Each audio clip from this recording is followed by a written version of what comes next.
መብዛሕትኤና እንገብሮ ነገር ከምዚ እዩ ምግቢ ኣብሲልና ነዳልው እሞ ክንዲ ዝከኣለና በልዕና ምስ ፀገብና በቲ ዝተረፈ ምግቢ ናብ ፍርጅና ብምእታው ወይ እውን ድሓር ኣሙቕ ኣቢለ ክበልዖ እየ ኢልና ብምሕሳብ ነቐምጦ በኣና እኮ ተጣቢብና ማለት እዩ ሓቀይ ዶ ይኹን እምበር ሓደ ግዜ ዝበሰሉ ምግብታት ደጊምካ ምብሳል ናብ መርዝነት ክቕየሩ ኢሉ እውን ኣብ ጥዕናና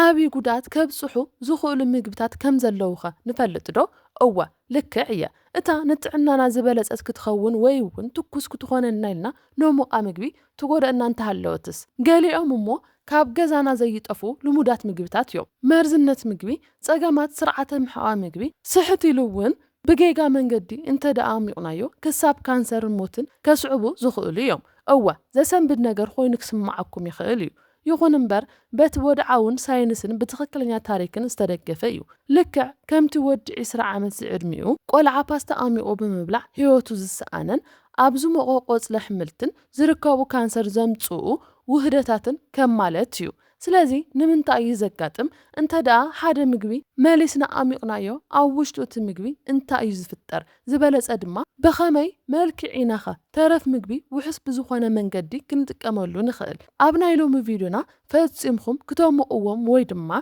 ደጊምኩም ክተብስልዎም ዘይብልኩም 5 ልሙዳት ምግብታት ክነግረኩም እየ ብተወሳኺ እቲ ዝተፈጠረ ሓደገኛ ኬሚካል ውፅኢት ሓደጋታትን ጥዕናናን ውሕስ ኣማውቓ መንገድታት ክንርኢ ኢና ስለዚ ኣብ መወዳእታ እዛ ቪድዮ ንኻልኣይ ግዜ ተምቕዎ ወይ ንኻልኣይ ግዜ ተብስልዎ ምግቢ መሊስኩም ክትሓስቡ ክትገብረኩም እያ ኣስዒብና ናብኡ ንኺድ ዋላ ሕጂ በታ ኣብ ፍርጅኹም ወይ ከዓ ኣብ ገዛኹም ዘይክሰኣን ዝኽእል ምግቢ ንጀምር ዘይክትሓስብዎ ትኽእሉ ኢኹም ግና ብጣዕሚ ሓደገኛ ዝኾነ ምግቢ እዩ ሩዝ እወ ሩዝ ዘይብሉ ሃገር ዳርጋ የለን ኣብ መላእ ዓለም ካብ ጫፍ ኤስያ ክሳብ ስፔን ኣፍሪቃን ኣሜሪካን ዝተለመደ ኣዝዩ ዝውትር ምግቢ እዩ ኣብ ገለገለ ሃገራት እሞ ከም ቀንዲ ምግብነት እዮም ዝጥቀምሉ ኣብ መዓልቲ ከይቐረበ ዘይውዕል ምግቢ እዩ ይኹን ዳ እምበር ንጥዕናና ሓደጋ ሒዙ ክመፅእ ከም ዝኽእል ክንደይ ንኾን ሰባት ኢና ንፈልጥ እቲ ሓደጋ ኣብቲ ሩዝ ባዕሉ ኣይኮነን ኣብ ኣተሓዛና እምበር እወ ሩዝ ሙቐት ከጥፍኦ ብዘይኽእል ባክቴርያ ክብከል ዝኽእል ምግቢ እዩ እወ ተረፍ ሩዝ ዘይጓዳእ ነገር ክመስል ይኽእል እዩ ይኹን እምበር ሩዝ ንኻልኣይ ግዜ ኣብሲልኻ ወይ ድማ ኣሚቕኻ ምብላዕ ሓደገኛታት ካብ ዝበሃሉ ምግብታት እቲ ሓደ እዩ ንምንታይ ንዝብል እቲ ፀገም ንኻልኣይ ግዜ ሓዊ ምርካቡ ኣይኮነን እቲ ሩዝ ብኸመይ እዩ ተኸዚኑ ተቐሚጡ ፀኒሑ ዝብል እዩ እንተ ደኣ ዝበሰለ ሩዝ ካብ ፍርጅ ወፃኢ ንነዊሕ ዝበለ ሰዓታት ማለት ካብ 2 ክሳብ 3 ሰዓታት ዝኣክል ኣብ ደገ ፀኒሑ ኮይኑ ኣብቲ ሩዝ ባሲለስ ሲሮውስ ዝበሃሉ ባክቴርያታት ብቁልጡፍ ክራብሑ ይጅምሩ ንኻልኣይ ግዜ ዋላ እውን እንተሞቕናዮ ነቲ ባክቴርያ ነቲ ብኡ ምኽንያት ዝተፈጠሩ መርዚ ክጠፍእ ኣይኽእልን እዩ ኣነ እኮ ደጊመ ብሃፋ ገይረ ብደንቢ ገይረ ኣሚቐ ክበልዖ ይኽእል እዩ ኢልኹም እውን ተሓስቡ ትኾኑ ኢኹም ይኹን እምበር ዋላ ልዕል ዝበለ ሙቐት ተጠቒምኩም እንተብሲልኹምዎ ነቲ በቲ ባክቴርያ ዝተፈጠረ መርዚ ፈፂሙ ከጥፍኦ ኣይኽእልን እዩ ድሕሪ ከምዚ ኢሉ ዝፀንሐ ተረፍ ሩዝ በሊዕኹም ድማ ተምላስን ውፅኣትን ከስዕበልኩም ይኽእል እዩ ሓደ ዘተሓሳሰበ ታሪክ ከካፍለኩም ኣብ ሃገረ ቤልጅየም እዩ ወዲ 20 ዓመቱ ጥዑይ ናይ ኮሌጅ ተምሃራይ ቆልዓ ነይሩ ሓደ መዓልቲ ጠምዩ ስለ ዝነበረ 5 መዓልቲ ዝፀንሐ ፓስታ እዩ ኣሚቑ በሊዑ ድሕሪ ውሕድ ሰዓታት ግን ካብቲ ዝበልዓሉ ቦታ ብዙሕ ከይረሓቐ ሞይቱ ተረኺቡ በዚ ዝተደናገፁ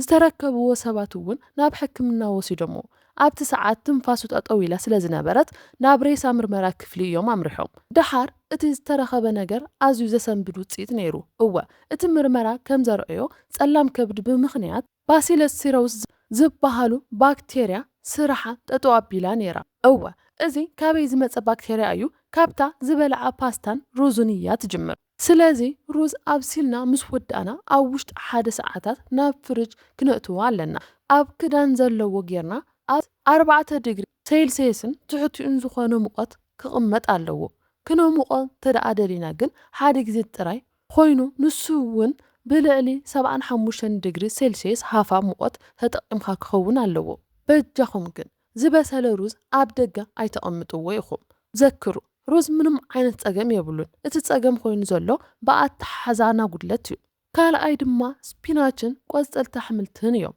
ከም በዓል ኬል ስፒናች ዝበሉ ቆፅፀልቲ ኣሕምልቲ ንኻልኣይ ግዜ ኣብ ዝተብስልሉ እዋን ንሓደጋታት ካንሰር ከቃልዑ ይኽእሉ እዮም እዞም ኣሕምልቲ እዚኦም ናይትሬትስ ዝበሃሉ ውህደታት ዝሓዙ ኮይኖም ንዋሕዚ ደምን ንጥዕና ልብን ኣዝዮም ጠቐምቲ ንጥረ ነገራት እዮም ንኻልኣይ ግዜ ኣብ ዝበስሉሉ እዋን ግን እቶም ናይትሬትስ ናብ ናይትራይትስ ይቕየሩ ኣብ መወዳእታ ድማ ናብ ናይትሮሳማይን ገለ ካንሰር ዘምጽኡ ውህደታት ይኾኑ እዚ ማለት ግን ቆጸልቲ ኣሕምልቲ ከይትበልዑ ማለት ኣይኮነን ንኻልኣይ ግዜ ደጊምኩም ኣይተብስልዎ እምበር በቃ ክትበልዕዎ ዝደለኹም መጠን ብሓድሽ መጠን ኣብሲልኩም ተጠቐምዎ እንተ ኣቐሚጥኹምዎ ጸኒሕኩም ድማ ብዙሕሉ ብልዕዎ ወይ ድማ ምስ ካልእ ዓይነት ምግቢ ሓዊስኩም ተጠቐምዎ እምበር ደጊምኩም ኣይተብስልዎ ሳልሳይ ድማ ቅንጥሻራ ንጥዕናና ብሉጻት ንጥረ ነገራት ዝሓዘ እኳ እንተኾነ ደጊምካ ምብሳል ወይ ምሟቕ ግን ምስ ሓዊ ከም ምጽዋት ማለት እዩ ቅንጥሻራታት ብቐሊሉ ክጉድኡ ካብ ዝኽእሉ ፕሮቲናትን ኢንዛይማትን ዝተሰርሐ እዩ ቅንጥሻራ እንተ ደኣ ደጊምና ኣብሲልና በሊዕናየ ግን መንፋሕቲ ከብዲ ተምላስ ቃንዛ ከስዕብ ኢሉ እውን ክብላዕ ናብ ዘይኽእለሉ ትሕዝቶ ክቕየር ይኽእል እዩ ስለዚ እዞም ዝተሓዙ ጸገማት ምንካይ እታ ዝተኻኣለትኩም መጠን ጥራሕ ኣብስሉ እንተ ተኸዚኑ ጸኒሑ ድማ ብዙሕሉ ብልዕዎ እንተ ግድን ክተምቕዎ ዘለኩም ኮይኑ ግን ቀስ ኣቢልኩም ሓደ ግዜ ጥራይ ገበርዎ እታ ራብዐይቲ ምግቢ ድማ ድንሽ እያ ድንሽ ብዝተፈላለየ መልክዕና ኣዳልዩና ንጥቀመላ ሓቀይ ድያ እወ ጢሒና ድዩ ጠቢስና ወይ እውን ሰንኪትና ንጥቀማ ኣዝያ ምቅርቲ ምግቢ እያ ንዓና ስለ ዝተመቸወትና ግን ኩሉ ግዜ ጽብቕቲ እያ ማለት ኣይኮነን እታ ተረፊልና ነቐምጣ ድንሽ ትጎድኣና ባክቴርያ ሒዛ ክትመጽእ ትኽእል እንተኾነትስ እወ ድንች ክዝሕልና ኣብ ሩም ቴምፕሬቸር እንተቐሚጥናዮ ቦቱሊዝም ዘስዕቡ ክሎስትሪዲየም ቦቱሊዝም ዝበሃሉ ባክቴርያታት ንኽትፈጥር ነመቻችወሉ ኣለና ማለት እዩ ቦቱሊዝም ዋላ እኳ ብሰሓቲ ዝረአ ጸገም ጥዕና እንተኾነ ሓደ ግዜ እንተ ደኣ ኣጋጢሙ ግን ለምሲ ሰውነት ጸገም ስርዓተ ምስትንፋስን ክሳብ ህይወት ምስኣን ከስዕብ ይኽእል እቲ ተወሳኺ ክፍለጥ ዘለዎ ነገር ድንሽ ደጊምና ዋላ እንተብሰልናዮ በቲ ባክቴርያ ዝተፈጠረ መርዚ ኦም ነገር ግን ክጠፍእ ኣይኽእልን እዩ ብቐሊሉ እውን ምህላዊ ክፍለጥ ኣይከኣልን ማለት ጨና ዘይብሉን ሙቐት ዝጻወርን እዩ ኣብ ኣሃዮ ትርከብ ሓንቲ ጓል ኣንስተይቲ ኣብ ፎይል ተቐሚጡ ዝሓደረ ዝበሰለ ድንሽ ድሕሪ ምብልዓ እቲ ቦቱሊዝም ዝበሃል ጸገም ከጋጥማ ክኢሉ እዩ መጀመርታ ብንጹር ክትርኢ ኣይከኣለትን ገለ ዓይና ሽፍን ኣቢልዋ ነይሩ ደሓር ጨዋዳታታ ተደኺሞም ኣብ መወዳእታ እውን ትንፋስ ተጠዋ ኣቢላ ቅልጡፍ ናይ ሕክምና ግልጋሎት ብምርካብ ግን ህይወታ ክተትርፍ ክኢላ እያ ንብዙሓት ሰሙናት ግን ኣብ ICU ወይ ድማ ኣብዚ ብጽኑዕ ዝሓመሙ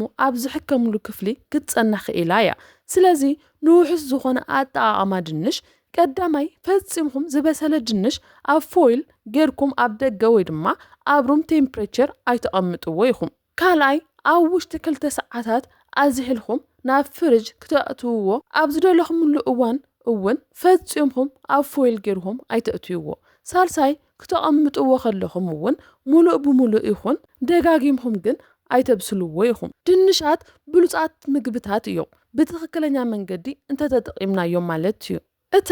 ሓምሻይ ናይ መወዳእታ ምግቢ ድማ እንቋቑሖ እያ እወ ዝበሰለ ዝተፈርፈረት ወይ ድማ ዝተሰንከተት እንቋቑሖ ብፕሮቲን ዝተመልአት እያ እንቋቑሖታት ብፕሮቲን ዝሃብቶም ምግብታት እኳ እንተኾኑ ደጋጊምና ኣብ ነሙቆ ወይ ኣብ ነብስሎ ግዜ ግን እቲ ቅርጽ ፕሮቲን ንምሕቃቕ ከቢድ ናብ ዝኾነ ዓይነት እዩ ዝቕየር እዚ ድማ መንፋሕቲ ከብዲ ጋዝ ዋላ እውን መርዝነት ምግቢ ከስዕብ ይኽእል እዩ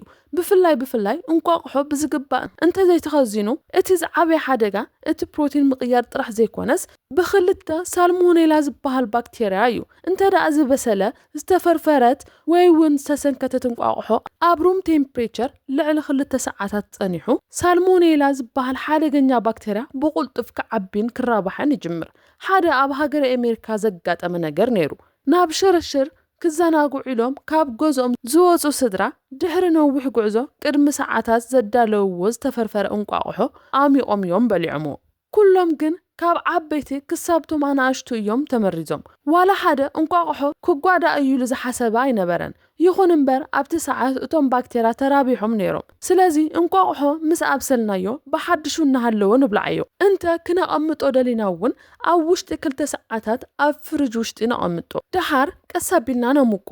እንተ ተጠራጢርኩም ግን ኣይተምቕዎ ዋላ ብዙሕሉ ተኾነ ብልዕዎ እንቋቑሖ ዘደንቑን ዝራብሑን ምግብታት ካብ ምዃኖም መጠን ብዝግባእ ተንከባኺብና ረብሓታቶም ክንረከብ ይግባእ ካልእ ሓደ ክትንቀቕሉ ዘለኩም ነገር ድማ እንቋቑሖ ኣብ እትዕድግሉ እዋን ዋላ እውን ንእሽተይ ትኹን ነቓዕ ዘይብላ ክትኸውን ይግባእ ምኽንያቱ በታ ክፍተት ዝተፈላለዩ ባክቴርያታት ብምእታው ኣብ ንበልዐሉ ግዜ ኣብ ጥዕናና ዝተፈላለዩ ሓደጋታት ከስዕቡልና ስለ ዝኽእል እዩ እዞም ንኻልኣይ ግዜ ክሞቑ የብሎምን ዝተባሃሉ ምግብታት ትኽክለኛ ምዃኖም ከመይ ጌርና ንፈልጦም ኢልኩም ተሓስቡ ትህልው ትኾኑ ጽቡቕ ሳይንስ እንታይ ከም ዝብል እስቲ ኣሕጽር ኣቢለ ክነግረኩም ብመሰረት ብዙሓት ምሕደራዊ ስነ ምግብታት ከም በዓል WHOን CDCን ወሲኹ ትኽክለኛ ዘይኮነ ኣተሓሕዛ ምግብን ደጊምኻ ምብሳልን ብምግቢ ምኽንያት ዝመጹ ሕማማት ንኽውስኹን በብዓመቱ ድማ በብርኪ ዓለም ለኸ ብሚልዮናት ዝቑጸሩ ሰባት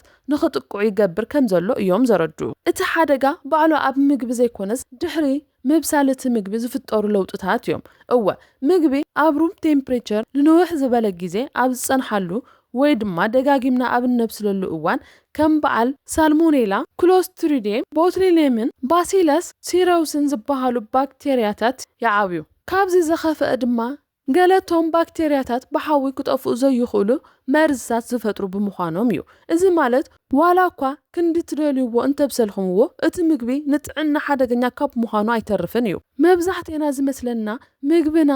ኣጸቢቕና ሓዊ ተረኺብዎ ውሑስ ዝኾነ እዩ ዝመስለና ሓቂ ድየ ሳይንስ ዝብለና ግን ካልእ እዩ ገለ ምግብታት ሓዊ ኣይኽእሉን እዮም በዚ ምኽንያት እቲ ኬሚካል ትሕዝቶኦም ክቕየሩን ሓደጋታት ጥዕና ከስዕቡ ይኽእሉ እዮም ንምግቢ ሓደገኛ ክሊ ሙቐት ዝበሃል ኣብ መንጎ 40 140 ዲግሪ ፋራናይት ወይ ድማ ኣብ መንጎ 40 60 ዲግሪ ሴልሲየስ እዩ ኣብዚ መንጎ ዘሎ ሙቐት ባክቴርያ በብ20 ደቃይቕ ዕፅፊ እናኾነ እዩ ዝኸይድ እንተ ደኣ ምግብታትና ኣብዚ ሙቐት ንሰዓታት ጸኒሖም ኮይኖም ጽቡቕ መራብሒ ባክቴርያታት ይኾኑ ኣለዉ ማለት እዩ ደጊምና ስለ ዘብሰልናዮ እውን ነቲ ነገር ኣየስተኻኽሎምን እዩ እንተ ደኣ ሓደ ግዜ ተባላሽው ኮይኑ ስለ ዘሞቕናዮ ጨኑኡ ጥራሕ እዩ ክሕበአና ዝኽእል እምበር ዝተፈጠሩ መርዛማ ነገራት ከጥፍአልና ኣይኽእልን እዩ ካብዚ ዓይነት ተረፍ ምግብታት ድማ ኣዝዮም ክጥንቀቑ ዘለዎም ሰባት ዝበሃሉ ከም ህፃውንቲ ጥኑሳት ኣዴታት ዓበይትን ሰዳኸመ ስርዓተ ምክልኻል ዘለዎም ሰባትን ብዝበለጸ ጥንቃቐ የድልዮም ብዝተኻለ መጠን ሓድሽ ምግቢ እምበር ኣብ ተሪፉ ደጉሙ ዝበሰለ ምግቢ ክድረኹ የብሎምን ስለዚ ንውሕስ ዝኾነ ኣጠቓቕማ ምግብና እቲ ተረፍ ዝበልናዮ ምግቢ ኣብ ውሽጢ 1 ክሳብ 2 ሰዓታት ናብ ውሽጢ ፍርጅ ነእትዎ ክነምቆ ግድን እንተ ደኣ ኮይኑ ድማ ሓደ ግዜ ጥራይ ይኹን ድሓር መዓዝ ከመይ ዝበሉ ምግብታት እዮም ብሓድሽ ክብላዕ ዘለዎም ዝብል እውን ኣፍልጦ ክህልወና ይግባእ እንተ ደኣ በታ ዝቐረበት ምግቢ ዝኾነ ነገር ተጠራጢርኩም ግን ኣይትብልዕዎ ደርቢዎ ምኽንያቱ ካብ ጥዕናና ዝዓቢ ነገር ስለ ዘየለ እታ ቪድዮ ሓጋዚት ኮይና ከም ዝረኸብኩምዋ ተስፋ ይገብር ቻናለይ ሰብስክራይብ ምግባር ቪድዮና እውን እንተፈቲኹምዎ ላይክ ሼር ምግባር ከይትርስዑ ብኻልእ ተመሳሳሊ ናይ ጥዕና ትሕዝቶ ክሳዕ ንራኸብ ሰላም